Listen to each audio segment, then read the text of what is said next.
no place to run, and nowhere to go. They define me as defiant, and sometimes they even call me slow. But I'm the boy with the smile of sloth, and the girl much too old for her times. The faces you don't want to remember, but you just can't seem to get them out of your mind. Yes, it's me, the child of the universe. And though I hang out and live in the streets, I've got guts, savvy, and mother wit. With the rap, that's hard to beat. See, I'm the one that love forgot, care abandoned, and hope took leave. Seems I don't have much of a future. Is that hard for you to believe? Have you forgotten me already? Why, you passed me just yesterday, shaking your head and mumbling to yourself. It's a shame these kids act this way. But I'm the kid that's lovely and bright, though I may not look the part. You're very powerful people, and you can make a difference. I was reading something this morning in my devotional about Harriet Tubman that reminds me of this moment. Sometimes you got to see people free. You have to see people stronger than they are. And people, most people that I know who want to get strong, they love the idea of being strong. They love the idea of having muscles. They love the idea of being able to move mountains. But what most people who want to be strong don't want to do is they don't want to go to the gym. They don't want to work out. They don't want the process to get where they want to go. But every now and again, you need a leader who brings us together and allows us to just get here and just figure it out. And in 5 years, we'll be stronger. In 10 years, we'll be even greater. And in 20 years, not even 20 years, I'm not going to go that long. I'm going to say in 5 to 7 years, other conferences will look at this conference as a model of how to bring together black educators. That's what I want to say in a moment for that. Because here's what we got to understand. If we're really going to have the conversation we need to have to get where we got to go is this. Educators have enormous power, but the power that we have is only activated, and Kobe realized it, he demonstrated today, it's activated through our relationship with the student. If the student does not have we don't have a relation, this is why most teachers who teach our students can't teach them. Because they want to teach them as if they're robots in a chair, as if they are widgets in a warehouse, as if they are not humans. You cannot teach our students, and by our students, I don't only mean black students, although I do unapologetically mean black students. I'm talking about fabulous black students with melanin popping black students who are short and tall and curly hair and straight hair and no hair and bought their hair on the internet. I'm talking about our students, but also talking about all of the melanated students who sometimes we have folks who are white, but they're melanated in their cognition, they're melanated in their worldview, they're melanated in how they think about the world. You look at them, you say, there's a white person, but when you talk to them, you realize that's a white person who spent some time around us.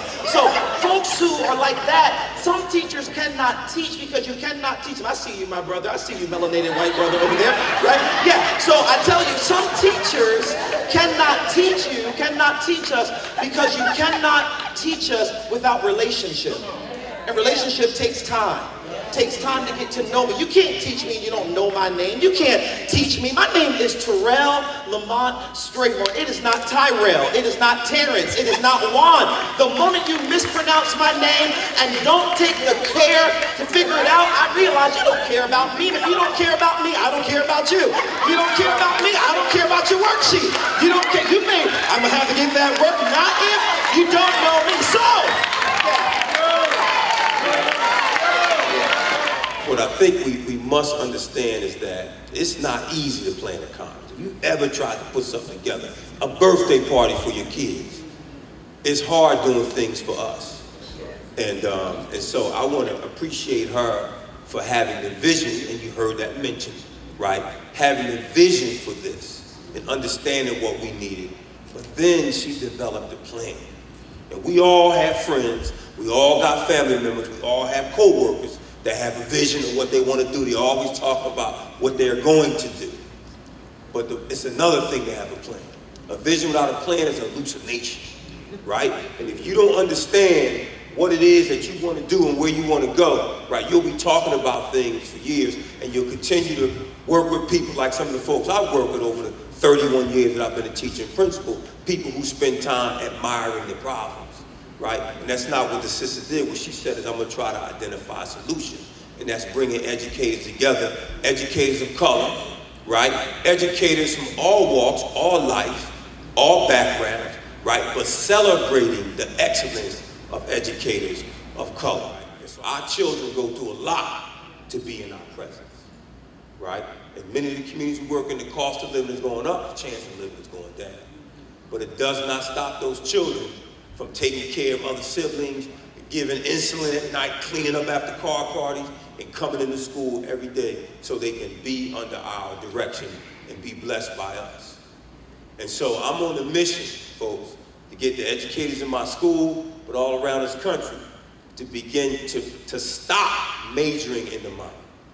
And what I heard today with these brothers talking about the priorities that we have to make, the goals that we have to set, the expectations that we have to have for our children.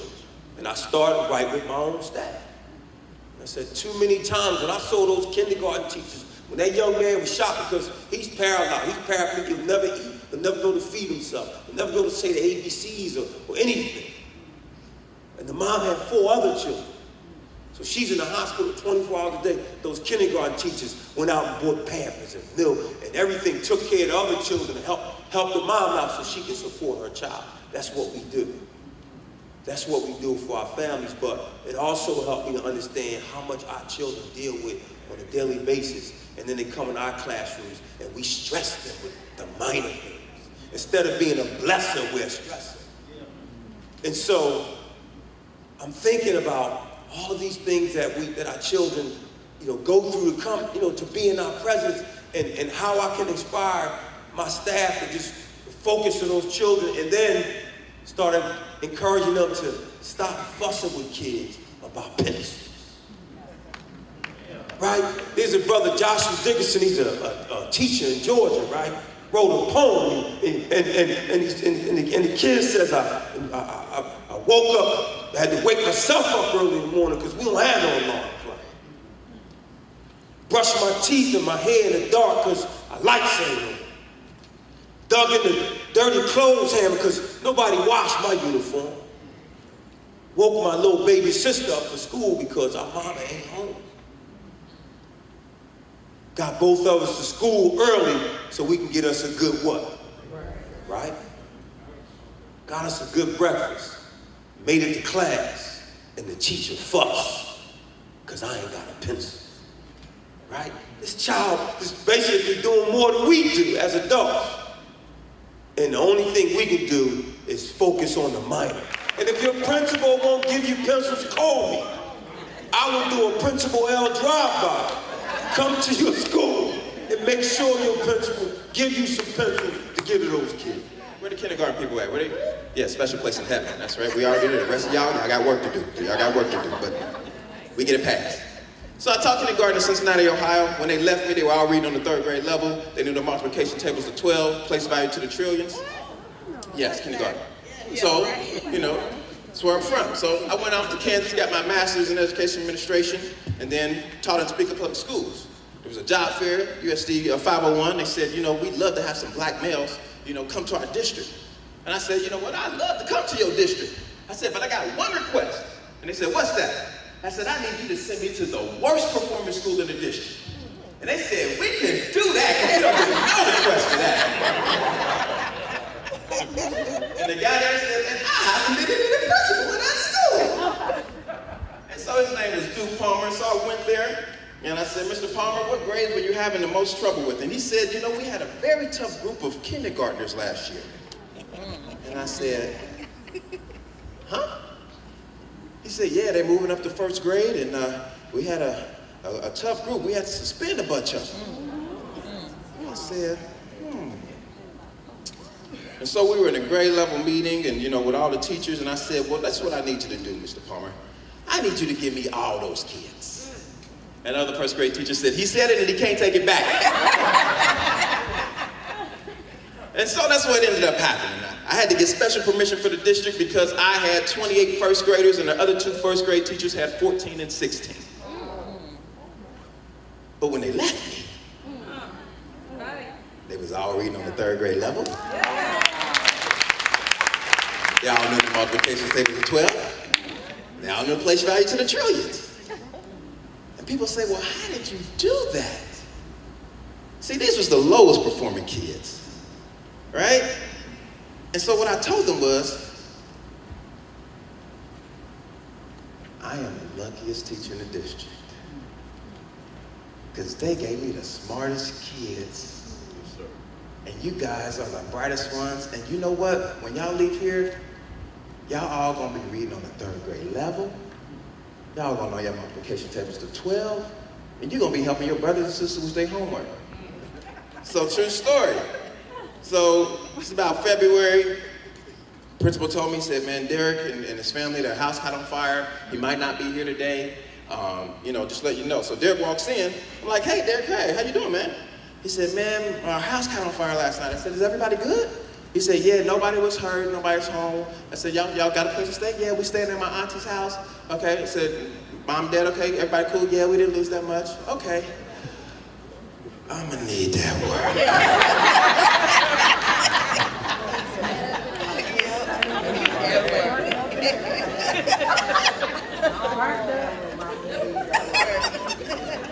And you know what Derek did?